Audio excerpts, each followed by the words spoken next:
এখন অধ্যায় 1.4-এর 3 দাগের 7 নম্বর অঙ্কটা নিয়ে আলোচনা করছি। প্রশ্নটিতে বলেছে স্থির জলে একটি নৌকার গতিবেগ 8 কিমি পার ঘন্টা।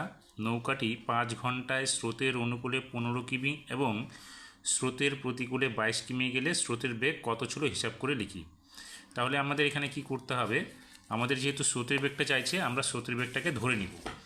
তাহলে এখানে আমরা ধরে নিচ্ছি যে ধরি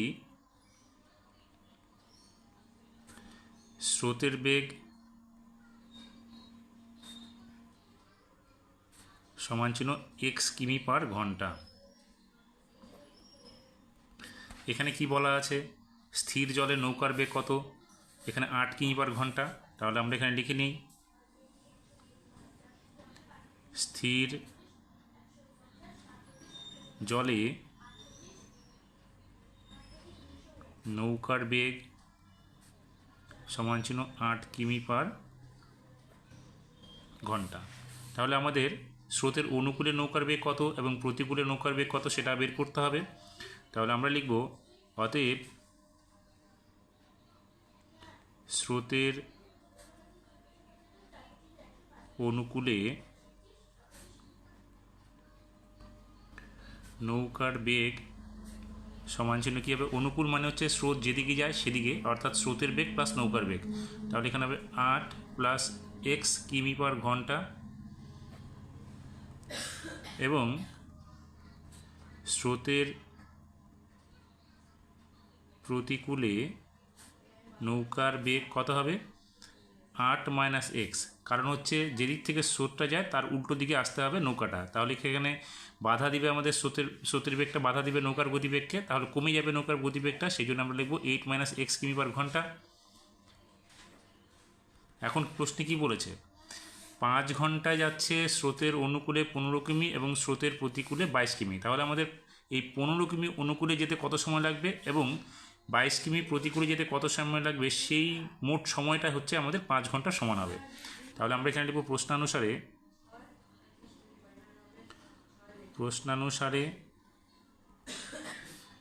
15 বাই স্রোতের অনুকূল যেটা আছে সেটা ভাগ করব, কারণ 15 কিমি অনুকূলে গেছে, যোগ প্রতিকূলে গেছে কত 22 কিমি।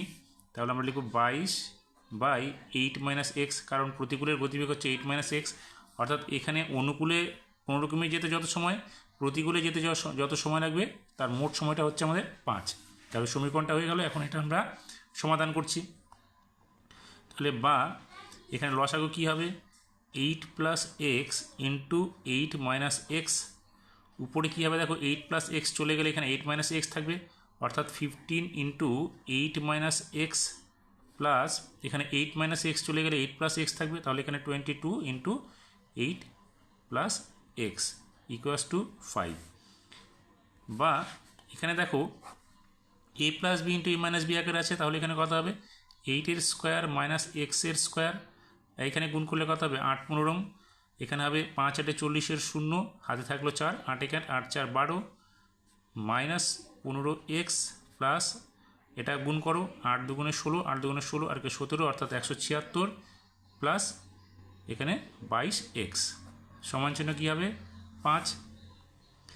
বা এবার এই দুটো যোগ বিয়োগ করে নাও, তাহলে 120 সঙ্গে 176 যোগ করলে কত হবে 196। এখানে দেখো প্লাসটা বড় আছে মাইনাসটা ছোট, তাহলে প্লাস থেকে মাইনাসটা চলে যাবে, এখানে হবে কত 7x, নিচে কত হবে 64 minus x square equals to 5। বা এখানে কী হবে দেখো এটা দিয়ে গুণ করে দিচ্ছি আমরা, তাহলে কত হবে 196 প্লাস 7x ইকুয়ালস টু, এটা দিয়ে এটাকে গুণ করো, 4 5 20, হাতে থাকবে 2, 5 6 30, 2 32 মাইনাস 5x স্কোয়ার। এবার সবগুলো রাশি আমরা একদিকে টেনে নিচ্ছি, তাহলে মিডিল টার্ম হয়ে যাবে। এখানে দেখো মাইনাস 5x স্কোয়ার আছে, আমরা কী করলাম 5xটা এদিকে আসলে প্লাস হয়ে যাবে, সেজন্য আগে লিখে নিলাম। এবার কি plus 7x plus 196 minus 320 equals to 0 হয়ে যাবে। এখন কি হলো দেখো 5x স্কোয়ারটা থেকে গেল, এখানে প্লাস 7xটা হলো, এখানে দেখো 320 থেকে 196 বাদ দিব, তাহলে 0 এটা 6, তো এখানে হবে 4, 2 আর 1 3 হলো, এখানে 9, তাহলে 13 থেকে আমরা 9 বাদ দিলে এখানে হবে কত 4, এখানে হবে 144। দেখো 320 থেকে 196 মাইনাস করো, তাহলে এখানে হলো 4, 9 আর 10, এখানে হবে 2, এখানে 2 হলো, এখানে 124 হচ্ছে 124। তাহলে এটা কী হলো, মাইনাস হলো, ইকুয়াস টু 0। এবার আমাদের কি করতে হবে, দেখো এখানে গুণ করলে কত হচ্ছে 124, তাহলে আমরা এর সঙ্গে 5 গুণ করে দিচ্ছি, এখানে আমরা এটাকে উৎপাদক করে নিচ্ছি, 2 দিয়ে করলে 6, এখানে 2, তাহলে এখানে 2 দিয়ে করলে এটা 31, তাহলে এখানে হচ্ছে 4, আর আমাদের এখানে হচ্ছে কত 5, তাহলে 4 আর আমাদের লাগে কত 7x লাগে। এখানে আমার একটু যোগটা ভুল হয়েছে, সেটা হচ্ছে দেখো 120 সঙ্গে 176 যোগ করলে হবে এখানে 296 হবে, তাহলে এখানে হবে 296 এই জায়গাটা, তাহলে 296 হলে এখানে 296 হলো, তাহলে 296 এখানে মাইনাস করলে কত হবে আমাদের শুধু 24 হবে, তাহলে এখানে হবে শুধু 24, তাহলে 24 হলে দেখো 5 24 120, তাহলে 5 24 যদি 120 হয় তাহলে আমাদের কত হবে এখানে 5x², তাহলে এখানে আমরা কি করতে পারি, এখানে মিডল টার্মটা করছি, তাহলে এখানে দেখো 15x - 8 যদি করি তাহলে দেখো আমাদের 7 চলে আসবে, তাহলে এখানে -24 = 0 হয়ে গেল। এখন কি হবে, আমরা এই দুটো থেকে কমন নিচ্ছি, দেখো এখান থেকে 5 যদি কমন নিই 5xটা, তাহলে এখানে কী হবে x + 3 মাইনাস এইখানে 8 কমন নিলে এখানে হবে 8 - 3, এখানে এটা প্লাস হয়ে যাবে = 0, বা 5x - 8 এবং x + 3 = 0 হয়ে যাবে।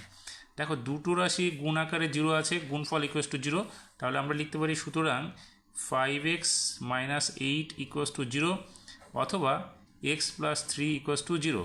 তাহলে আমরা এখানে কি পাবো, x = কি পাবো 8, এটা -8টা এদিকে সে +8 হয়ে যাবে এবং 5টা নিচে চলে আসবে, বা x = কত হবে, এটাকে ভাগ করলে 1/3/5 হয়ে যাবে।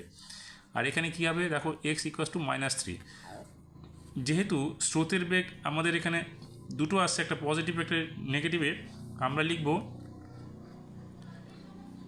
স্রোতের বেগ ঋণাত্মক হবে না, অতএব স্রোতের বেগ 1/3/5 কিমি/ঘন্টা। এই হয়ে গেল আমাদের অঙ্কটার সমাধান।